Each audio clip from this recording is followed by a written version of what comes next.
Only one that hasn't cussed on there yet. Really? And I got the worst mouth of all of the pod.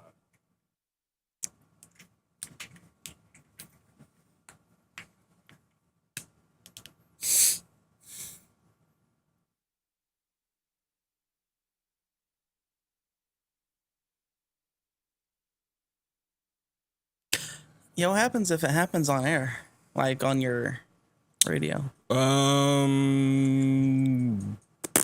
Hopefully they'll dump it, but then we'd probably get fined.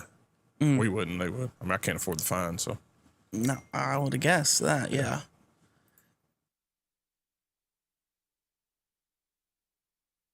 Turn down.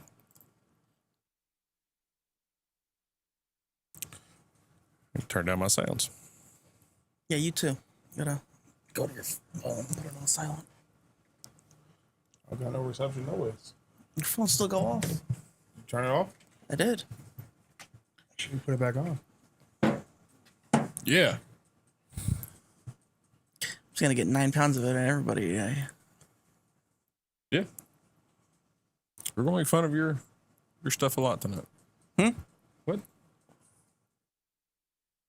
I'm just kidding. I mean, he will, not me. What's up, Barnes? No, it's not Thursday. We used to do Tuesday shows, and so we're doing a little special edition Tuesday.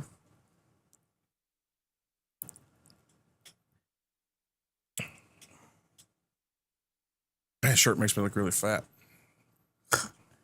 Do I remind them yet about the Mets record, or I need to wait for that? Oh, they don't care. Oh, they'll know. They won't care. Yeah, they definitely don't care. I will definitely let them know what is going on in New York right now. Who's them? The viewers? Yeah. Or tell them I don't know. Let them know what's up. They don't care.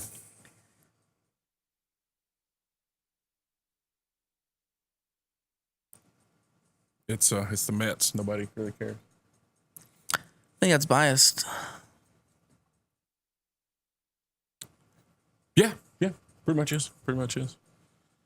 What's up, Erica? How are you?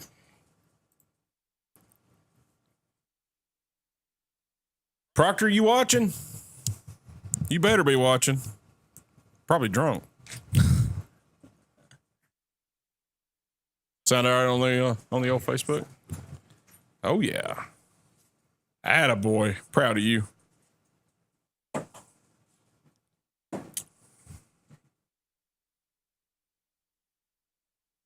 I guess I'll do the next episode because I tried to get you to do it last time and you failed miserably.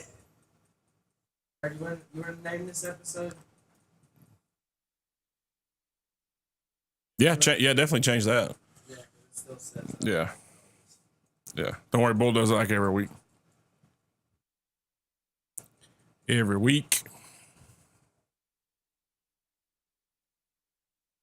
Yeah, name it Wrestling Time Capsule. Who are you to name stuff? It's his show. Yeah, that was a dumb name. Whatever. Because you just called us time capsules. No, I didn't. You did. You did. Wrestling Relics. Oh, okay. I mean, you're going to throw hands anyway. Just put old school wrestling.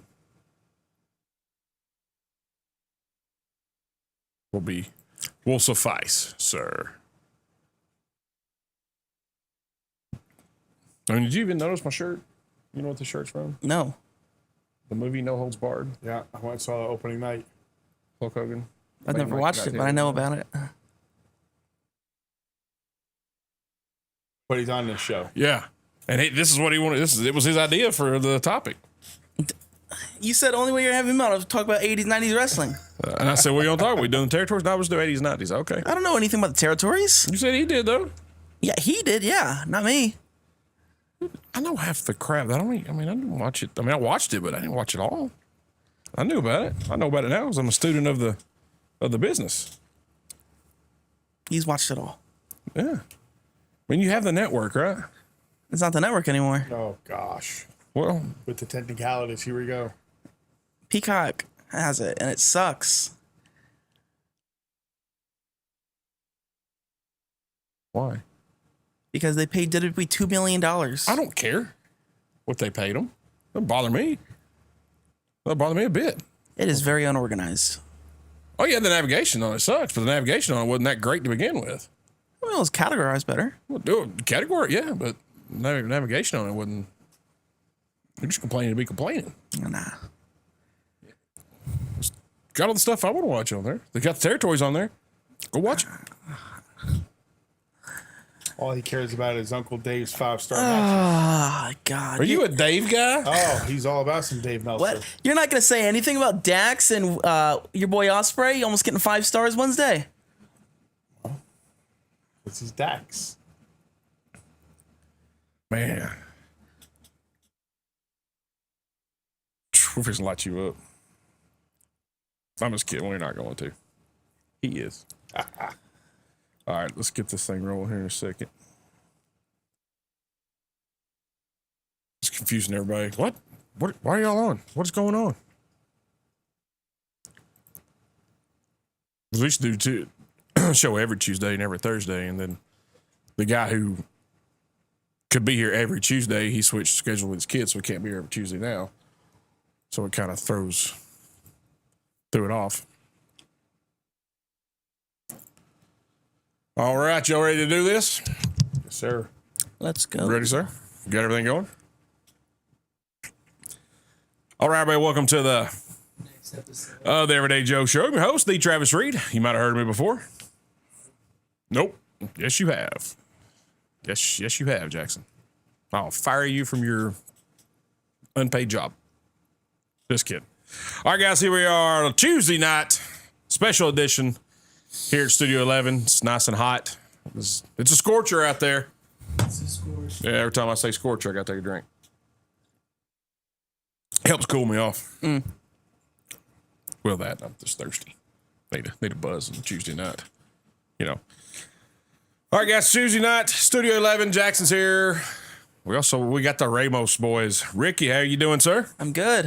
I am good. Mets are in first place. I am happy with life. I knew it was coming. Best team National League. It was coming. We're not even at the All-Star break. No matter. How many World Series championships do they have? 2. Okay. And 5 attempts. Okay, just checking. How many does Atlanta have? Technically, like 3? 2. If we don't go to history, it's like 3. Oh, 1 more.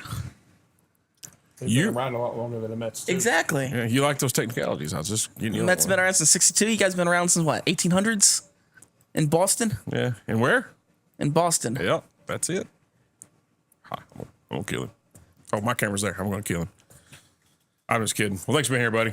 Yeah. What's your 3rd time here? 4th, 3rd, I think 5th. 5th? Yeah. Man. Wow. Awesome.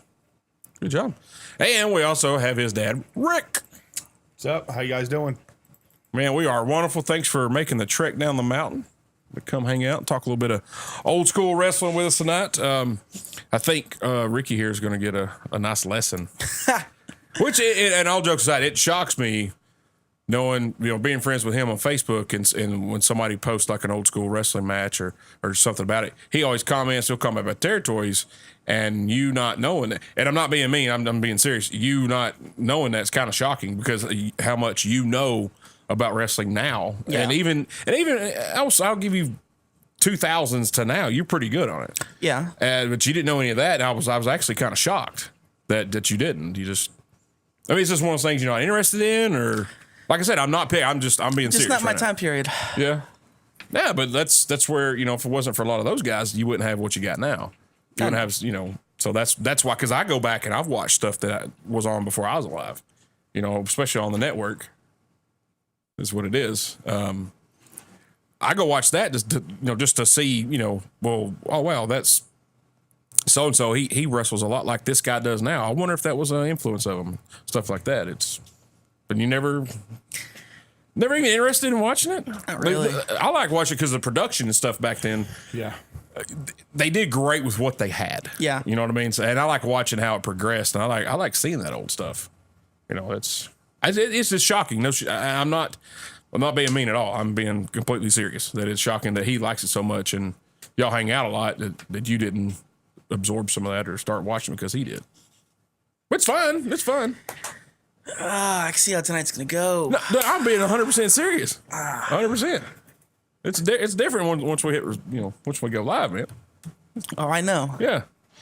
God, man, calm down. Let's say it ain't hard. It's fine. It's fine. No, I just always thought that was just one of those odd things. Like my dad likes tractor pulls. I don't like tractor pulls.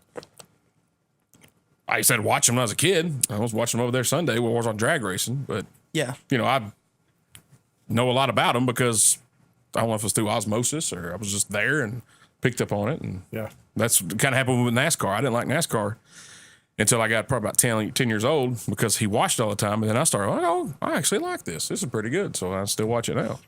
So I just thought that would kind of bleed over. But I mean, the wrestling part did. He's watched a bunch of it. yeah, It's just not for him. just, man, it should be.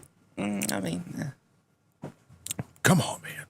I think we can convince him before the night's over to like it. I don't know. Once we get into it, I know we're gonna get in the groove here in a few minutes. You'll be like, oh, I'm gonna write that down. Can I borrow your pen? Let me write that down. Yeah. It'll happen. It'll happen. That's okay though. So what, Rick? What brought you into wrestling as a kid?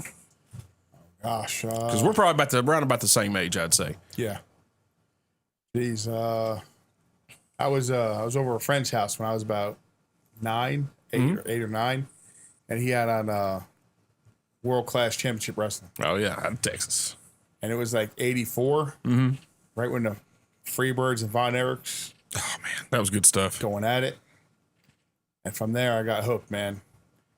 And That was those Freebirds were awesome. yeah, oh yeah, most definitely. Out there, the Sportatorium. Love that stuff, man. God, man, I wish you'd been alive then. You'd ate it up, dude. I'm telling you.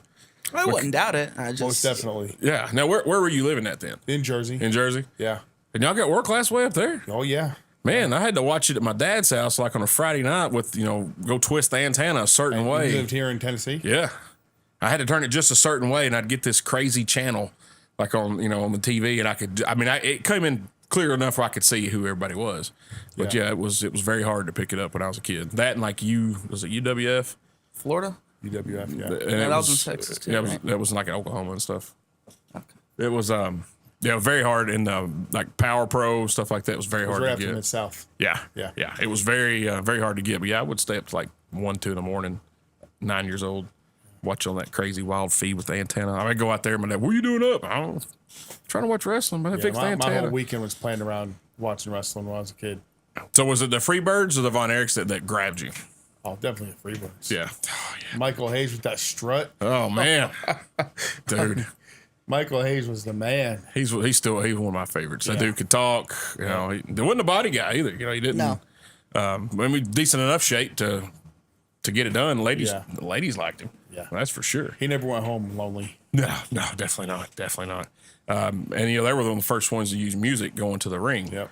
And to me, when you heard Bad Street USA, you're like, oh yeah, Still listen to it all the time. Oh, it's a good dude. Put it That's on, man. It's like, yeah. that's a great song. I want that shirt. They got shirts. Yeah. But the one I found, it was quite expensive and I was broke that day, so I didn't buy it. So, but yeah, man, that was the golden era, man. Because did you know about Saturday Night's Main Event? Yeah. When it come on, like it preempt Saturday Night Live. Yep. Man, my dad loved wrestling, but he loved Saturday Night Live a lot more. And he would get so mad when Saturday Night's Main Event would come on. And see, we had to like plan our, Did you go to the one in chat? No. No, did not. So yeah, that was good stuff back in the day, man. Yeah. Because you had like here we had CWA, the Lawler and Jarrett promotion. Memphis. It would come on at like 10 or 11 o'clock on Channel 2 on Saturday mornings. Everybody was glued to the TV when you heard that the Ric Flair music would come on, and it confused me as a kid because I'm like, Ric Flair's gonna be on here. That's his music, and it wasn't. It had this little statue rotate, and then Lance Russell and Dave Brown. And that was like you said, highlight of my week, man. Yeah. I planned it around that. Yeah. So you missed out, man. My weekends would be planned around watching wrestling when I was growing up. Oh yeah, it definitely would have. But did you you have wrestled in the past for how long did you wrestle for? 9 years. 9 years. Yeah. Who did you? Were there any like influences that you used from watching growing up? Most definitely. One Man Gang.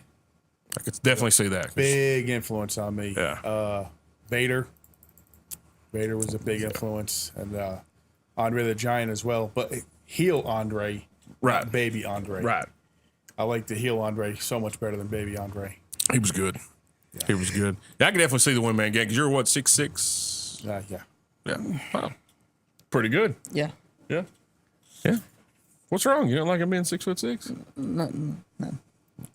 Spotlight's not on him right now. Oh, okay. It's not Let's that. start talking about some Kenny Omega or something. Then his ears will perk up. It's not that. Twinkle toes. I ain't gonna say the. No, word that's not Cornette. even. Yeah, I ain't gonna say what. It's not. I'm not gonna say what Cornette calls him, but No. Kenny Olivier. yeah.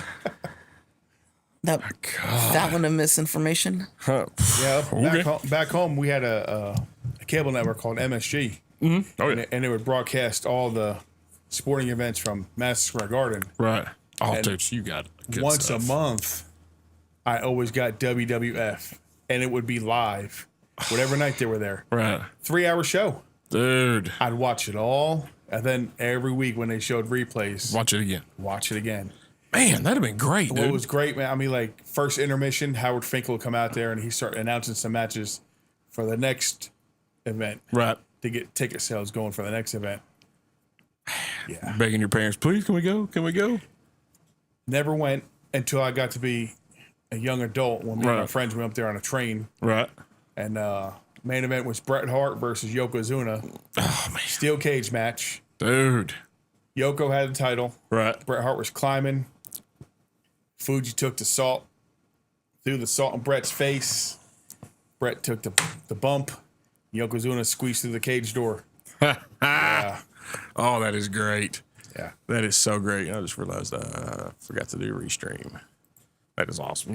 Yeah, that would have been, dude, because there have been so many good matches with in MSG on those cards. Because I would, go back and, I would read about it, if I could. I'm like, man, this all happened to Mass, and this is like every month. How do they do that? That was their home show right there.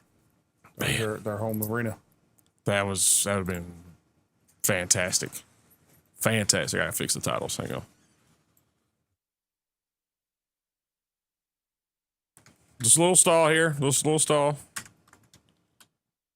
This is my job, and I forgot to do it. Let's see if the Mets are You winning gonna right see now. it? You gonna check the Mets? Yeah, I am. Unless I saw this runner on first in the bottom of the first. Yeah, nobody cares here, buddy. 0-0 going into the third. Yeah, that was me. Like when they, because they would wrestle Nashville Fairgrounds every Saturday night, and I would just beg my dad every week, please take me. I want to go watch. Because when I was a kid, I got to watch the WWF stuff on Saturday mornings and stuff like that when it would, come on like, in syndication on those TV networks. But, the Memphis stuff was on every Saturday, and they'd always advertise. And I'm like, Dad, can we go? Can we go? Can we go? And he's like, no, it's always in Memphis. I'm like, but they're saying it's at the fairgrounds. No, it's in Memphis. Thinking he's trying to tell me, hey, no, it's in Memphis, not Nashville. And I'm like, that's in Nashville. We got to go. Never got to go. I did go. They were in Memphis one time, and I just knew they were there because my aunt and uncle took me. I didn't know who was going to be wrestling, so automatically I think that Jerry Lawler's going to be there because that was when I was a kid. That was my favorite because I got to see him every week. Yeah. I liked Hulk Hogan. That was fine, like everybody else did when they were a kid. I didn't. But I wanted Lawler. That was my absolute favorite. And he didn't end up showing up, but Jarrett was there, and Tracy Smothers, and Pat Tanaka, and Jerry Jarrett, Fabulous Ones. Fire and Flame were there. Hako and Soto. Tojo Yamamoto was there. Tony Falk was there. It was Boy Tony at the time. I had a blast. It was great. But like Randy Savage was just in there, and it just went to WWF when they came. Okay. So he still had his merch at the table. Yeah. And I'd seen him on TV, and I'm just like, why is there Randy Savage stuff? Oh my God, Randy Savage is here. But he wasn't there. So I was disappointed, but I still had I walked into school the next day talking about it. I was in third grade, and my teacher told my mom, was like, whew, this kid likes wrestling. Oh my God. I could hear him down the hallway talking about it. But still disappointed. But that's the way with me, because I kind of grew up like he's with the territory thing. Yep. Because you get to see a different one, and I didn't know the difference that WWF was this, becoming this big conglomerate, and then everything else was just kind of like not a minor league, but in comparison, I didn't understand that when I was a kid. I just knew, and I'd be like, well, why doesn't Hulk Hogan wrestle Jerry Lawler? When I was like, well, they're in two different companies. I'm like, well, Jerry Lawler would beat him. And my dad's like, nah, they probably wouldn't let that happen. I'm like, what do you mean let that happen? Yeah, beat him. I didn't know it was a work at the time. I was still, like third grade, and I was still. Yeah. I did learn that year that it was a work. All it has to do is pull that strap down, and it's over. It's over, man. I mean, you're done.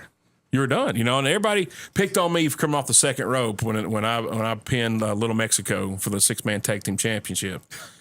I go off the second rope. Well, guess what? Jerry Lawler went off the second rope every single time. There's nothing wrong with that, I think. But my friends are jerks, so they keep it going. But it is what it is. Fix this. Boom. I knew I was forgetting something. I am slacking, Tina. I am sorry. What's up, Yvette? I'm getting there, though. I ain't done a Tuesday show in a long time, so it's kind of weird. Probably since forever ago. Yeah. It's been, it was like a month ago.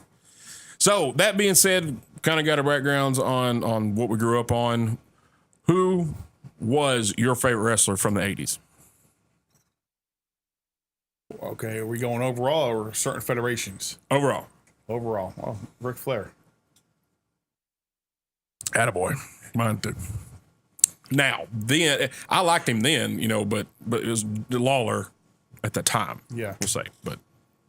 But now it's, when I go back and watch other stuff that he did, not in like NWA, when he, they're like a Mid-Atlantic and stuff when he wrestled over there, which I didn't get to see as a kid. Yeah. Watch now, I'm like, this dude's just freaking money everywhere he went. Yep. Everywhere he went. Still takes bookings. Yeah, I know. It's wild. It is wild. I'm going to try it. They moved his last match to what's up, Meadows? To Miss Auditorium. I saw that. So You going? Yes. Definitely. Yeah. Yeah. I hope my buddy texts me today. He's like, hey, who's going? And I raised my hand. So I'm assuming he's mine too. When are they going to announce the card? No idea. Not a clue. The original rumored main event was Flair and FTR versus Rock and Roll Express and Steamboat. Right. Steamboat apparently said he didn't want nothing to do with it. Yeah. Yeah. And then people are like, why don't they just get Sting to do it? Good. There's another good one from the 80s, Steamboat. My buddy's like the only guy ever to never be a heel. He never was a heel. A couple of them have never been a heel. Yeah, no, that's Tito Santana. what? True. Tito Santana was a workhorse. True. Oh yeah, he was very good. Strike Force, man. Love Strike Force. That was a good tag. Him and Rick Martel. Brainbusters. Who was from the 80s? Who's your favorite? Probably Hanson. Stan Hansen? Yeah. I ain't mad at that one. Not at all. That's a good one, man. That Yeah. dude, like, I remember seeing him in, I guess, the NWA or WCW, whatever you're going to call it. And, sometimes he'd show up, here or there on this one wrestling channel I was watching as a child. I'm like, man, that dude's a badass, tobacco juice coming out. And you just like, that dude looks mean. Then when I got older, I got to watch some of his Japanese stuff. That I didn't have That's access what made to. me really fall in love with him. Son of His a Japanese stuff. Gun. But if you watch interviews with him now, even then, he's all kind of like just you would hang out with him. Like, oh, it's my grandpa. Yeah. He's a nice old man from down the road. Yeah. Dude was a mean dude. I mean, mean. But close second, Terry Funk.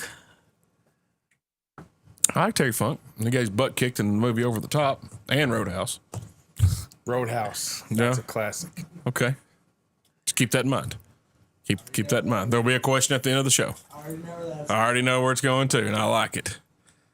Let's see I know here. Yep. Okay. I know you're gonna ask. Will you please give a shout out to son Caleb? What's up, Caleb? Big wrestling fan. Glad you watched it, man. Ask him who his favorite wrestler is, Kevin. Ultimate Warrior. Hey, some people, my buddy, man, he still to this day, he loves the Ultimate Warrior. He doesn't watch wrestling, and he never did like I did, but he knew enough. Yeah. But dude, he loved Ultimate Warrior. Absolutely. I mean, when you get older, you see like, okay, limited skill set, I get it, but the hype from the back of from the curtains to the ring, Dude was hyped. Run around the ring, got everybody fired up. 6 moves. Should have dropped the title to Rude at SummerSlam. Be that as it may. Well, you'll agree with that. I would agree. I didn't argue it to begin with. First time seeing Warrior, he was in WCCW as the Dingo Warrior. He was on there for a little while. Then he came up WWF. I never got to. I heard after the fact about the him and Sting being partners, and then him being the Dingo Warrior. I heard way after the fact that he was when he was in WCCW. But a lot of kids dug that because he was just. I liked him. I was like, this dude's awesome. Oh my god, no, this guy's just full of energy. By the time he was blown up, by the time he got to the ring, I mean, I would have been too. But yeah, he was. I can see how some kids could definitely get on the Warrior train for sure. He can't wrestle for crap. No. But that doesn't matter. He put on a show. You ever hear the story how Hogan never wanted to do business with Rick Rude? Probably. Because he choked out Warrior backstage? Rude did? Oh, he probably deserved it. I'm sorry. I'm not making Rick Rude mad. No. He's been dead for 15 years, and I still don't want to make him mad. No. No, it was badass. Legit. Yeah, legit. One of Stone Cold Steve Austin's best friends. And he went to high school with like Kurt Hennig. Yeah. And like Scott Norton. You imagine that high school? Dude, you'd have got picked on. Yeah, I know. At that high school, man. Good Lord. Scott Norton's still wrestling now. Yeah, Scott Norton's. That's one dude ain't making That mad group either. that came out of Minnesota might have been the greatest group. Oh, yeah. The Road Warriors. Yep, Barry Darso. Barry Darso. John Nord, the Berserker. Yep. He came out of there. There's some big dudes that come out of there. Yeah. I mean, big dudes. Holy cow. Kevin, your son's favorite wrestler is Bret Hart. How old is he? I think he's that old. Know where Bret Hart is. That's pretty cool, though. Speaking of Bret Hart, I was at Bonner over the weekend, and a lot of people wear crazy outfits and whatnot. And I just had a Joe Show shirt and shorts, dressed like a normal person this time. Some guy had a basketball jersey and shorts, but it was Bret Hart. I'm like, I couldn't catch him in time to ask him, man, where'd you get that at? It was pretty neat. Proline. Is it really? Yeah, okay. Proline. It was pink and black, and I'm like, dude, that is sweet right there. That was odd. I mean, I wouldn't wear it 'cause I hate the color pink. If it was purple, I would, but I don't wear pink. Can't do it. He never wore purple, did he? Did he ever wear purple? No. Right? No. Is that right then? No, I was just saying I don't like pink. Yeah. I like purple.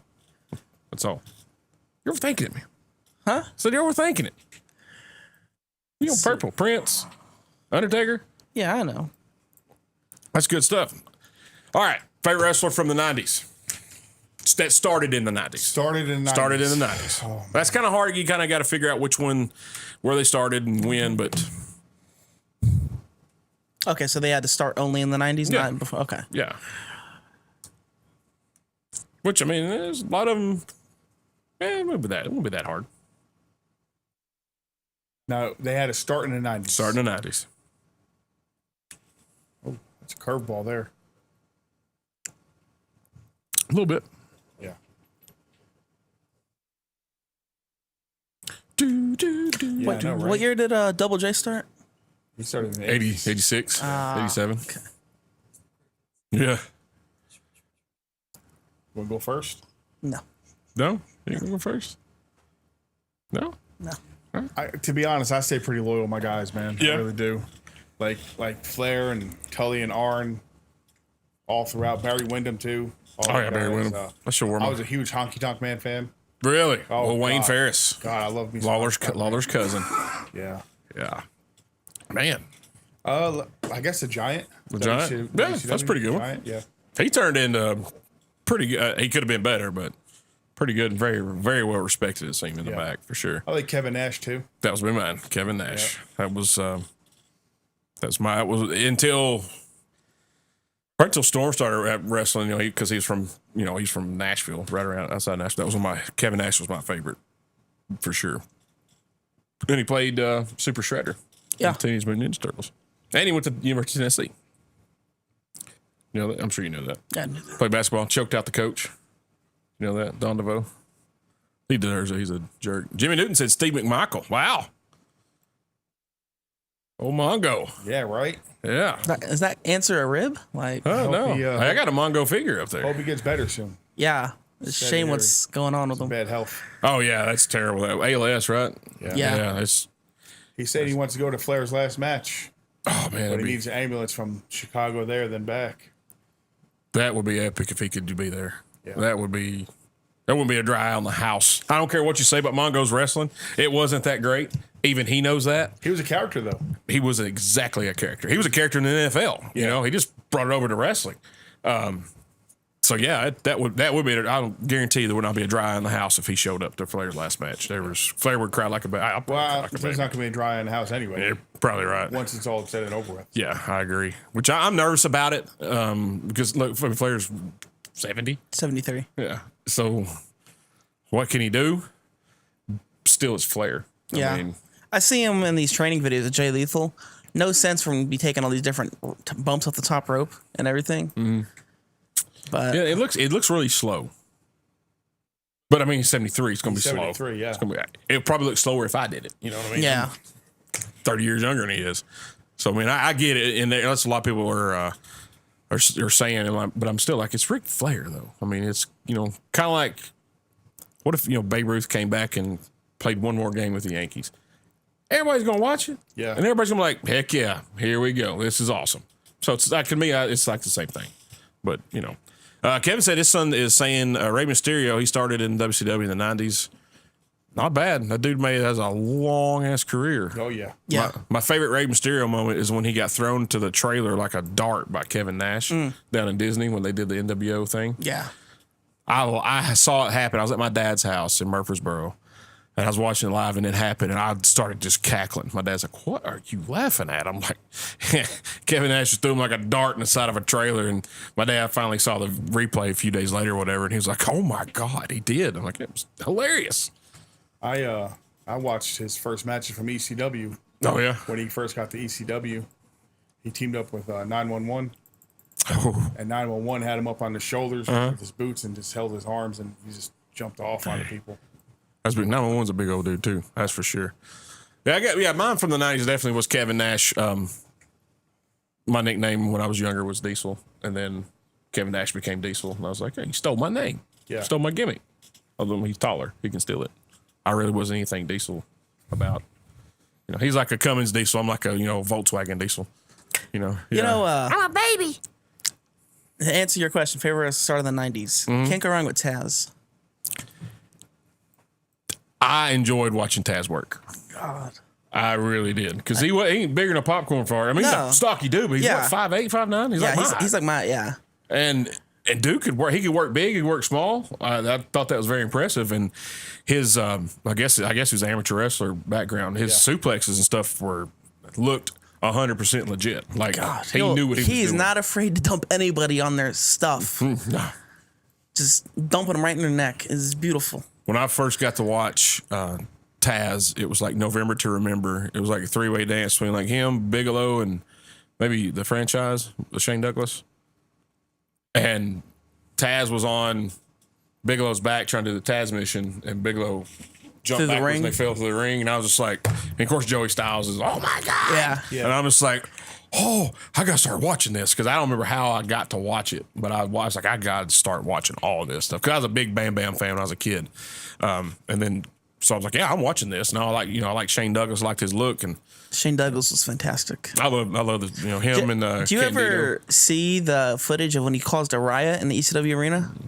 Probably, I don't remember. Pulled on Pitbull #1's Halo. Oh yeah, I do remember that. I have an entire box full of ECW VHSs, like bootlegged somewhere. They're up here. I can say boot. Yeah, they're out of business. I can say it. It's fine. Statute of limitations are over. I won't get in trouble. But they're at Ricky's house, not mine. Just kidding. What was your favorite territory growing up? Because I'm sure you get like me. You got to watch several. Yeah. What was your favorite one that you just really look forward to? World class. World class. See, because back home, I don't know if it was down here in Tennessee, but back home up in Jersey, ESPN played it every afternoon, right, from 4 to 5. And I couldn't think straight the second half of school day. I'm serious. Fired up. As soon as the first thing I did when I came off that bus, right down to the basement, started watching. Heck yeah. That's good stuff. You know, Chris Adams was down there. The Von Erichs. The inventor of the super kick. Yeah, dude, that dude. I loved watching Chris Adams. When I was a kid, I really liked him a lot. And Him and Gino Hernandez. Oh, yeah. The heat they got. I didn't remember. I remembered that. But until I watched The Dark Side of the Ring on Gino Hernandez, so many memories just started flooding back of watching at my dad's. And I'm like, oh, I totally remember this guy now. Because I was young. I was really young. But it just started flooding back. And then Can you imagine if he wrestled nowadays? dude, he could beat MJF. What's up, Woodsy? How you doing, buddy? Hey, don't start. I don't care for the guy You like going on MJF? Well, who? with MJF. Really? Oh, MJF. Oh. He's entertaining as crap. I change the channel every time he's on. It's funny. I don't care for You don't him. think it's funny? It's hilarious. It's his style of wrestling. He Yeah. doesn't do backflips onto the outside on 17 different people or go diving through the ropes 3 times during the same match. yeah, He that's, wrestles old school style. yeah. I think he works great. I like him. And his mic, he's pretty good on the mic too. He's really good on the mic. And he's a jerk. And it's funny. Just not my style. Yeah, you don't watch the territory stuff. You'll be bored. Yeah, I was out of it big time, and the Elite got me back into it. So That's fine. I like them, but I mean, they do too many high spots. you should have seen their stuff in Japan. I'm glad I didn't watch this stuff in Japan. Did you watch any of the 4 matches of Omega Okada at least? Here we go. Maybe. Say maybe I probably did, and I didn't like it, so I forgot about it. I didn't watch it anymore. But yeah, come on. All right, we're gonna get this here in a minute, and we're gonna tell you some good matches that you need to watch that you probably never seen. I know he already mentioned one before we started. That's your homework assignment. Oh, is it? You can watch it tonight when you get home. You got the network, you got the YouTube. You can do it. I'm telling you, man. They were telling stories back in the day, buddy. Oh, yeah. That was great. You know what was great about the Horsemen is they didn't care who they jumped. Mm-hmm. You know, as I was on TikTok the other day, I was just scrolling and I saw Brett Armstrong Yeah. was doing a promo. And Ric Flair came out wearing his Lakers jacket, holding the title belt, and just interrupts Brett Armstrong's promo. And Brett Armstrong was never a top tier guy. He was just a lower run guy. Yeah. Guy can work. Yeah. Oh, Don't yeah. get me works. wrong. He was a fabulous worker. And Brett Armstrong couldn't talk with Ric Flair on the microphone. Nah. He started getting smart with Flair. Next thing you know, Tully, Arn, Ole, all jumped on him. And they didn't care who they jumped on. It was great. They're jumping a mid-carder. Well, are the Elite going to do that? First time I saw NWA, the 4 Horsemen jumped on a guy called Rocky King. Mm-hmm. And it was 4-on-1. This guy was just a job guy. Yeah, who's Rocky King?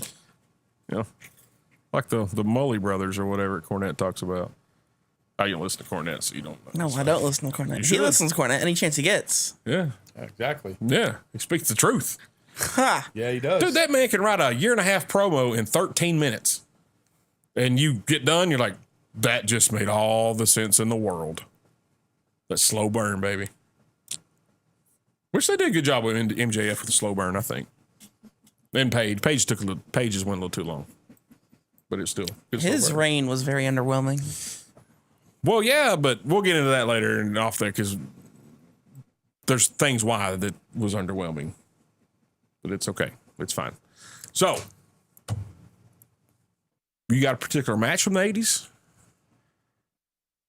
Flair, Steamboat, Chi-Town Rumble. Man, how great was that? Man, Please tell me you've watched that. that Huh? Yeah. Okay. trifecta of matches. Dude. I can go back. I can go home right now and watch them. Oh, yeah. And be happy with. If bad day. Mm-hmm. Go and watch other matches. Yep. Those were They just went all out. audience holding their breath. 100 miles per hour. No rest holds. Nothing. Don't just call it in the ring, buddy. That's a great match. He's All watched of the them. matches with me before. I admitted it, yeah. But they're good matches. Yeah. He wouldn't give them Okay. a 5-star rating though. But you know what? He would give a 5-star rating. The Young Bucks versus Jurassic Express this last week. No, I wouldn't. Yes, ma'am, Rebecca. They are very talented. That is 100% faux show. I would not give that match 5 stars. What? What? Which one? The TLC match that just happened on Wednesday. Oh, okay. I was like, you wouldn't give Steamboat Flair 5-star? I would. Okay, good. Yeah, he's having to say that because he knows. He knows if he's get chopped from that side of the room over there. Oh my Yeah, God. dude, that storytelling is finest right there. That's, like Rebecca French just said, they're all very talented. Those two are very talented, and to captivate an audience for up to an hour, Yeah. and they did it all the time. They did it 7-8 days a week, Yep. and to captivate an audience for an hour, to hold them that long every single time, dude, that's talent. And then Flair to go out and do what Flair did every night after the match, jeez, and then do it again the next day. Yeah. That it's impressive. As all What get about out. you? What's your favorite match of the 80s? Man, until I found out what it was, but Steamboat and Savage. Okay. That was Mania 3, right? yeah. But I found out later that it was the entire. Of course, it's scripted. The entire match was scripted, and I'm like, God, still a very good match. Yeah. Captivated. And this one was it. Well, it was the 90s. Never mind. Yeah, that was probably gonna be one of my favorites. Sting Flair time limit draw on like Clash, right? yeah, was it Clash? First Clash, yeah. Yeah, time limit draw was a small package and then like went off air or whatever. I think Sting had him. I think Sting had Flair and the Scorpion. Was it Scorpion and And it the bell stopped? rang. Yeah, that was a Classic Dusty finish. great match. It went because now you don't go the time limit draw much anymore, or They don't you even know, have time limits anymore. yeah. Well, it's AEW will say TV time remaining, but it never means anything. But they still say it, which I'm like, thank you for saying that. Could you imagine an uproar I'd love it. from the internet wrestling fans if they said TV time remaining and they actually went off the air I would love and the it. match wasn't finished? I would absolutely love it if they did They that. did it all the time. They should. They should back do it then. now. But they can't do it nowadays because Tony Khan have to get on there and write an apology letter I ain't writing for all nothing. the softies. Hey, that's what happened. It is what it is. But that match, Flair Sting, that was like 89, 88, 89. 88, 89. Yeah. That was a great match, and it was free. Yeah, it wasn't even Yeah. a pay per view match. That was just on TBS, and that was one of my absolute favorites. Because Sting was, you just knew Sting was going to win because he's the up and comer. Even at that time, Flair was the old, the old has been. So you thought, but that was just an excellent match beginning to end. Loved it. What about you? You got one? I don't think so. You don't think so? I'm afraid I'll just name matches from the 90s. Well, we'll tell you. We'll wait for it.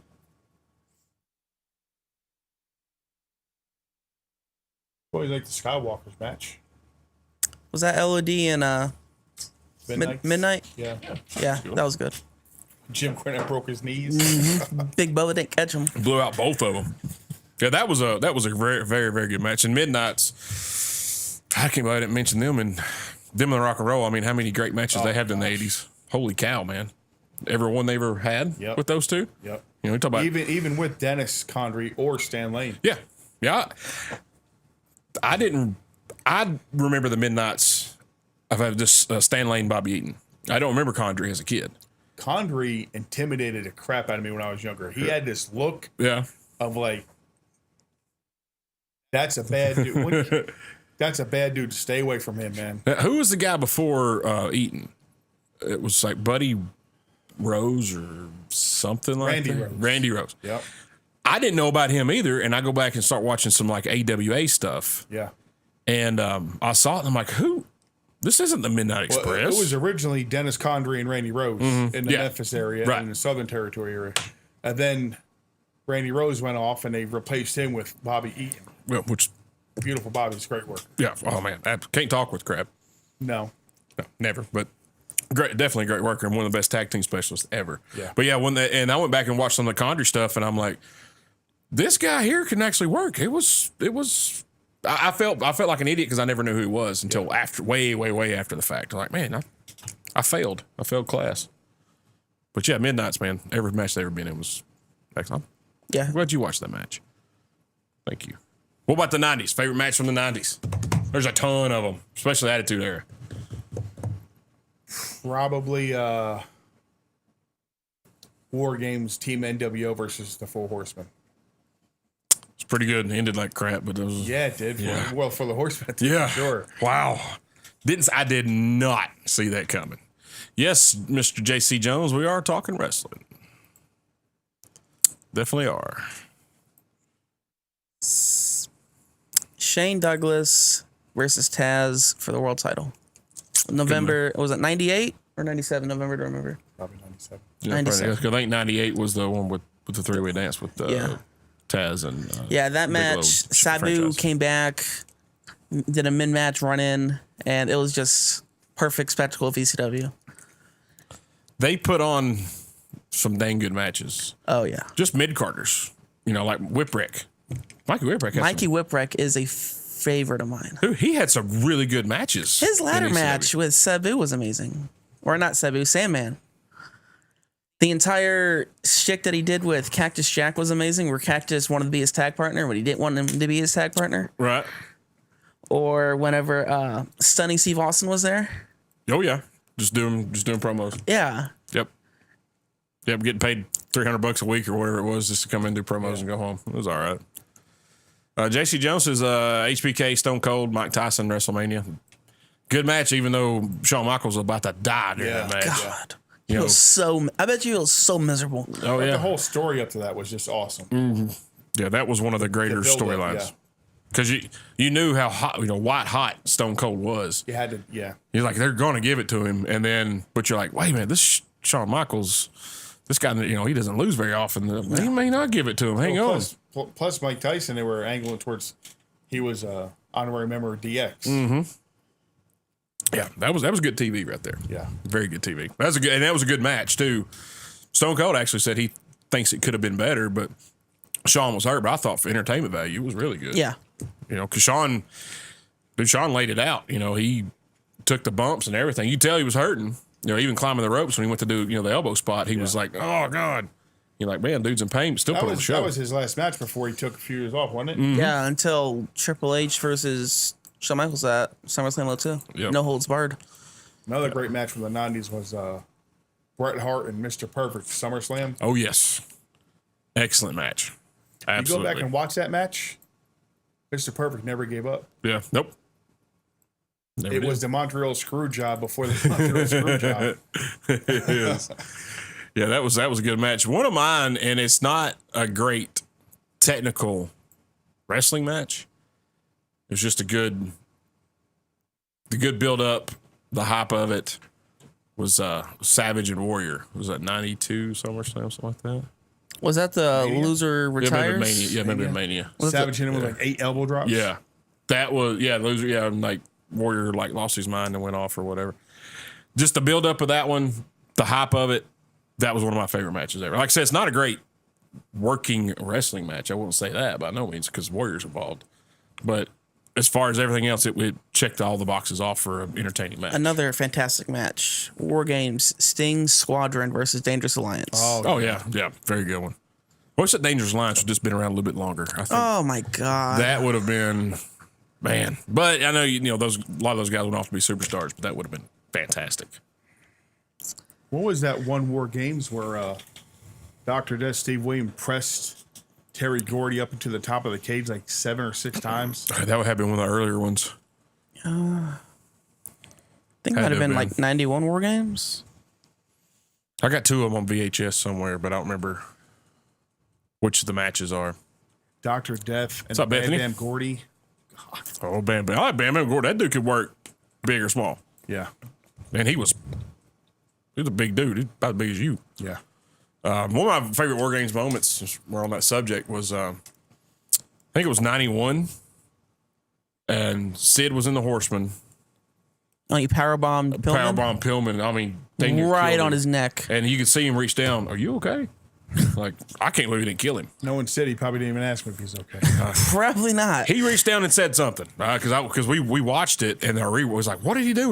We rewound it and then we're like, yeah, he did something. You can't see him, but you see him bend down and like touch Pillman. Like, They, did I kill they you? were working for like another 5 minutes before they called the match with Pillman just laying there. It was he demolished him. I always liked those old school War Games. Yeah. I love those matches. Man, loved them. Jimmy Newton DDP was entertaining as all get out. I will give you that. Original People's Champion. Man, that was I liked it when he first started before he got to the mega. I didn't like the mega star DDP. I like the mid card DDP when he really transitioned from being a manager to wrestling. That was my favorite DDP. I didn't When he care teamed with for Cactus? Huh? When he teamed with Cactus? Oh, he was teaming with Cactus. He was, Teamed with everybody, really. we had the Diamond Doll. Battle Bowl? Yeah, that was. He was even with the Freebirds. Yeah, that was. Yeah, that was my favorite Dallas Page. I didn't care for the Dallas Page that was the top guy. I mean, it was good. He was fine, but I cared for the mid card Diamond Dallas Page better. I just thought his charisma was a lot better. I liked his style a lot better. He wasn't over the top like you had to be. No, and I get it, but. So we did your favorite territory was world class. Did you? I mean, you're not very schooled on it much. You didn't watch. Do you have a favorite one? Probably. No. What's your favorite company from the 90s? Probably ECW. ACW. I think that's a lot of people, especially our age. That was our because it was an alternative, show to what we had every week. Like, oh, this is way different. Have you ever got to see any of the shows? Live ECW shows? Never did. No. Pretty good. Did you get to go? Yeah, my step uncle was 911. Really? Yeah. Yeah, I told you this. I don't remember that. Yeah. I said, A drink. in order for me to get to the show, I have to drive him. Carry his bags in. And then I have to go up to the Eagle's Nest, sit up there, and just stay away from everybody. That'd been all right. It was awesome. Yeah. I mean, get in for free, watch ECW. How many shows you get to watch? Oh, gosh. Can you quantify it? Over 25. Yeah. That place was electric. Oh, I bet. That place was just electric. That would have been great. So great. You've probably seen a bunch of people come through there, too. Yeah. Because, especially we were talking about a minute ago with, Steve Austin doing a little, He was there for his first night. promo spot. They were doing a ton of that back then. Was Jericho, did you ever see Jericho there? Or? No, that was after he went to WCW. Well, man, that'd have been awesome. Damn, 911's yours. I didn't know that. Well, apparently I did, but I don't remember it. I drank a my lot. cousin and I, we were watching it when Rocco Rock got caught on fire. He did a double table spot. Yeah. And when he went to do the drive-by, he didn't land right. And his old uniform went on, his gear went on fire. Man, Rocco Rock. And that dude was 106 years old during that time. That dude was old as garbage. Yeah, he was one of the original Tiger Masks. Yeah. Didn't know that until after he died. Yep. And because I had this almanac one time, wrestling almanac, and I'm like, just looking at how old the wrestlers were, and I saw Rocco Rock. I'm like, good God, he's almost as old as Flair.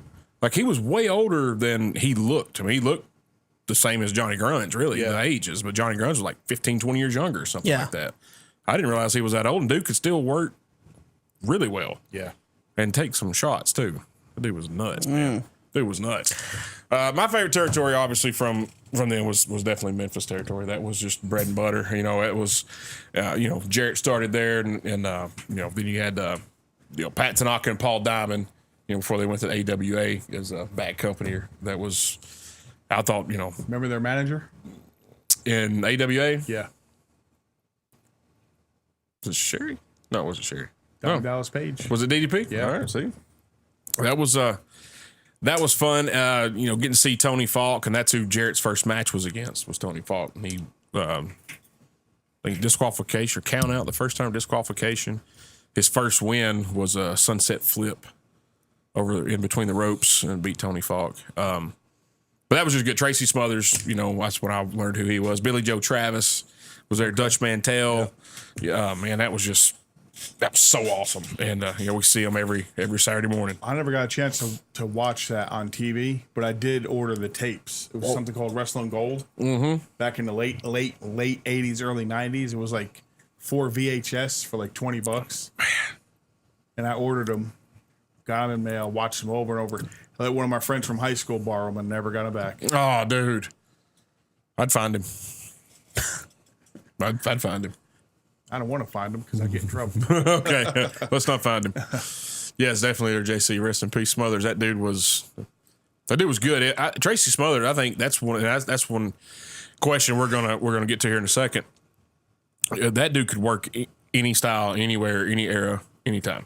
no matter what. Because you got to think, when I was watching when I was a kid, he was just doing traditional wrestling matches. Then the next thing you know, he's in ECW with the FBI Well, he also did WCW. doing, huh? He also I think that's what he's talking about. oh, okay. That's what, right. He was with the full blooded Italians in ECW Yeah. in the mid '90s doing hardcore matches. Yeah. And the guy's getting close to 40 then. So, like, this dude can wrestle with anyone, any style, and he could. That's one of the ones that definitely could have wrestled any era for sure. And that is my next question. Wrestlers from now that could have had success in the 80s or 90s. FTR. Tag team, FTR. Yeah. Oh, yeah. Those dudes, I love those They guys. mirror Tully, Arn, the Midnights. They mirror them. They're just the best tag team going right now. Yeah. Better than the Briscoes. Better than the Young Bucks. Definitely better than Young Bucks. Or Jurassic Express. And I like Jurassic Express. But yeah, way better than them. What you biting your teeth for? You all right? I'm fine. Are you? Okay. Who do you think a wrestler from now that could have success in the 80s or 90s?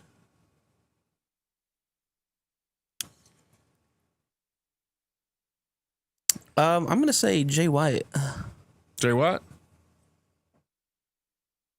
Who? Okay. You know Jay White. Switchblade? Yes. You're going to get grounded on the road. Oh.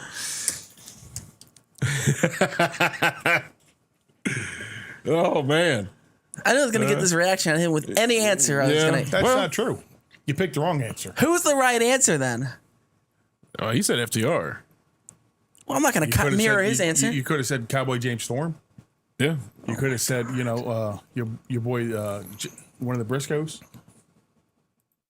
I think those dudes, man, in the 80s, they could have been a hellacious tag team. Could you imagine a heel if- tag team? Oh, my God. They would have been like, imagine them in a faction with Bruiser Brody. They just go No. around just tearing up territories. They go down to Puerto Rico, tear it up. Florida, tear it up. Texas. They make it alive out of Puerto Rico. Too soon. Yeah, too soon, man. Too soon. Too soon. Way too soon. Brody. That I agree though. They could make they would have made money. Yeah. A lot of money. Those two definitely throwbacks. I'd say JC Jones, he says Mox can adapt. I think he could have played that crazy stuff. Change his gimmick a little bit. Yeah, there's so many guys nowadays that are on top. That would be the guys on Challenge and Superstars taking the pin week in and week out. Yeah. Like It's true. the Young Bucks. Imagine them versus Road Warriors in the day. Yeah. Oh, dude. Wow. Like the Mulkey brother. I guess. Yeah. Yeah, they would get destroyed. Imagine them versus Tully and Arn. Ah, dude. The Midnights. They'd hurt them on purpose. Strike Force, even. You said them earlier. Oh, yeah. Demolition. Yeah, Demolition, Darso, and Bill Eadie would have ate them up for sure. I'd say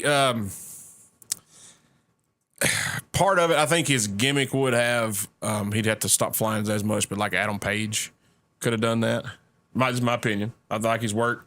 He does fly a little too much, but he stays on the ground more than most, Yeah. which I do like. I don't mind the flying every now and then, but and I had another one I just lost it. Anna Page reminds me of a poor man's Barry Windham. I can see that. Little bit better on the mic than Barry Windham, Yeah. but they do. Pretty smooth because Barry Windham was smooth as silk Yeah. when he worked for sure. Golly, who was that? I just had one. Jeez. You got me all tore up over here, and you made me forget it. Why? Because I said Jay White. Yeah. Man. You even said his I bet pro. 90% of this group that follow this don't even know who Jay White is. You even said yourself his promo I'm not gonna lie. Yes, his promo sold did- you on Forbidden Door. exactly, but that doesn't mean he can transition back to the 80s. Yeah. Well, he did his job. His promo sold it. That's his job to sell it. So now he's got to sell it in the ring. Jimmy Newton says AJ Styles maybe. Yeah, Good. a little bit smaller. Yeah. But he can. In he the can- 90s for sure. Yeah, he can work big. Would Danielson be a good answer? I think Danielson could adapt a little bit. I think he wouldn't be a main eventer. Not in older WWF days, but in 90s WCW when they had the cruiserweights going. Yeah, sure. Sure. I can see that. Yeah, with Malenko and him. oh, dude, yeah, him and Malenko, that would be a hell of a match. That'd be a hell of a match right there. I'd pay you that one. That's for sure. Oh, who did I have on there? Just lost it. You got me all. We got a score update with the Mets. They're getting killed. Huh? The Mets losing. No, Mets something else. Oh, well, Mets are probably losing too. So that would be that'd be great. Man, who was it I had? We're playing the Astros, all right? All right. Anyway, I think I really like Adam Page. I think he could. And I agree with Jimmy. AJ, like you said, with the cruiserweights. Yeah. You know, him and Perry Saturn could have had a hell of a match. Yeah. Him and Eddie Guerrero could have had a hell of a match. The Eliminators. Oh yeah, man. Cronus and Another phenomenal wrestler that should be recognized by anybody. Too Cool Scorpio. Scorpio could go. Yeah. He still wrestles for GCW every once in a while. Does he? Yeah. For GCW? Yes. That's like the only federation he gets booked at. Like, Screw that. he works his style. Like, Oh, I messed that up. he doesn't do any of the deathmatch stuff. All right, next one. Wrestler from the Attitude Era, which is widely considered the best era ever. I do like the Attitude Era. One of my favorites. To me, though, I prefer the 80s better than the Attitude Era, just because I was new into it and the colors and just everything drew me to it more than Attitude. Now, I watched all the Attitude Era. Don't get me wrong. The wrestler from the Attitude Era that could made it in the 80s, been a top dog in the 80s from 1980 to 1989. Not Flair, of course, because Or Hogan. No. Yeah, they were already on top, but guy from Attitude Era that could have made it. Probably Triple H. I like that. I think so. For sure. I was thinking The Rock. I could have. His window was so short, though. Yeah, it really was. What do you have, a 6-year window? And Yeah, that's about it? yeah. And man, that was a badass window. Hell of a window. Golly. Most definitely. Yeah, I would agree with both of those two. Yeah, JC Flash Funk. That's right. Oh, That yeah, those two could definitely have. I think they'd have killed it in the 80s because really, if you see Triple H, I think if you see Triple H when he was John Paul Levesque in WCW, his arrogance, how he portrayed it, which is what he did when he came Triple H, Hunter Hearst Helmsley in WWF.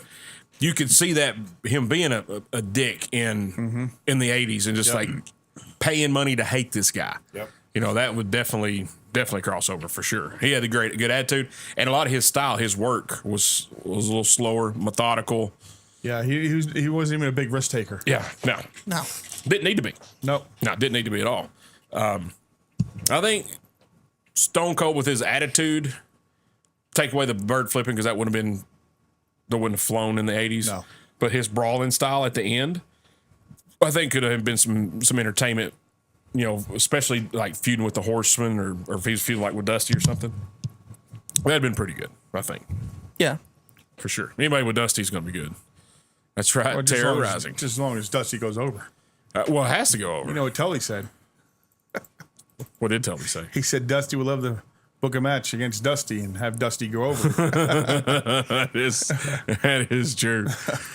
I remember, speaking of Dusty, I was listening to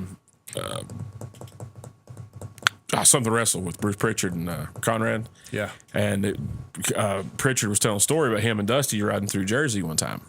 They got pulled over. And they were worried because there were some things in there. And Dusty told him, he said, "Don't worry, baby. I'm the second most recognizable athlete in the world behind Muhammad Ali." Pritchard's like, "Okay, big man, that's fine." The trooper gets up there and he gets to talking and he said, Dusty, "Hey, baby, what was speeding or what?" And he's like, "Sir, I'm talking to the driver right now." I was like, "Okay." And he looks at the, Pritchard's driver's license and he's like, "Hey, man, are you Brother Love?" Yeah. And he's like, "Yeah, man, we're just trying to make the next town." He's like, "All right, man, well, that's cool. Nice to meet you. You autograph whatever, you can go on." He said, and he pulled off and Pritchard looked at Dusty. He goes, "You're the third most recognizable athlete in the world, behind Muhammad Ali and Brother Love." I was like, "Yeah, I bet that took him down a rung for just a second, maybe." Adam Olson, he says New Age Outlaws best tag team ever, all show and decent skills. Good tag team, definitely entertaining, for sure. Billy Gunn is a freak of nature. He is. So, whenever I was backstage, the one night he was at Tap, brother is jacked. Yeah. Still is. Yep. I went to the ring and was talking to him and Storm, and Storm's not a small dude. He's 6'1". No, yeah. 220, 230, something like that. Billy Gunn dwarfed him. I was just like, it was right after he went to the Hall of Fame and shook his hand. His arm was just gigantic. I'm like, dude, you're like close to 60. Yeah. And you were jacked. He looks the same now as he did back in 94, 95. Yeah. It's ridiculous. Ridiculous. And he still looks like that. I don't get it. He works his butt off in the gym, I'm sure. And maybe it's stuff. But dude's bad. Travis, you're dusty. Thank you. I've been practicing my dusty roads for many years. Riding down the roads to work, doing a dusty impression to myself. Baby. Actually, the radio commercial in Dusty voice and sent it to the Rooster. It didn't air because we had to take something out, but it was pretty good. It was a pretty good commercial. I'll put myself over on that one. It was pretty good. I enjoyed it. That's for sure. All right, another one. Wrestler from the 80s or the 90s that could be successful today, excluding the ones Jericho, Billy Gunn, Flair. Too Cool Scorpio. Excluding Scorpio. He was in the 90s. You said 80s, 90s. Oh, boy. It could be successful today. Scorpio, he's 106. If we're talking prime Scorpio, I thought you were meaning like prime of that individual wrestling today. Yeah, but Scorpio would have been Scorpio now, though. I mean, he wouldn't. No. I'll take your answer. Question one more time. What was it? A wrestler from the 80s or 90s that could be successful today.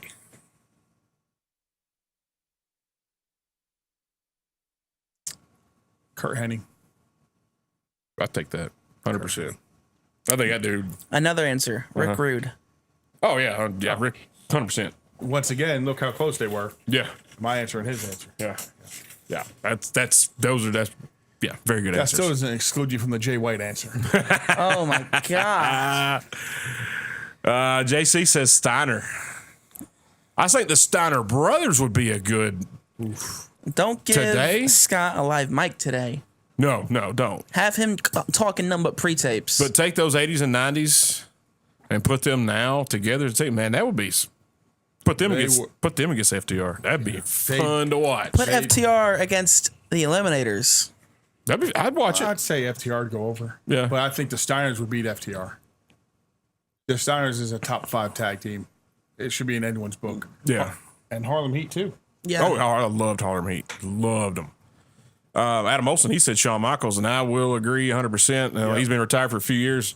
He could definitely, like, to me, from what I've seen in my, and I'm by no means an expert. He's the best performer I've probably ever seen live or in a ring, I think, because he could work big, work small. I mean, he did the Hell in a Cell with Undertaker. How great was that match? That was pretty damn good. Yeah. And if he wanted to jump off the top rope a million times in a match, he could do that too. He was that athletic. So I think Shawn would be on top right now if he wrestled today as a young, but not too cold Scorpio. Scorpio's good. I liked him, but he would be on top. There's no way Scorpio would be on top right now. So what you're saying? Okay, let's go back to the Scorpio. So what you're saying is his question was wrestler from the 80s or 90s who would be on top today.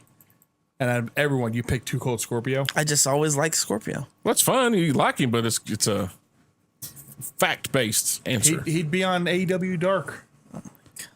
Maybe. Might be on TNA on YouTube. Yeah, he's a good worker. Dude could go. He couldn't cut a promo to save his life. No, absolutely not. He couldn't. I don't know. No way. No way. But Rick Rude, that dude was bad. Especially my favorite one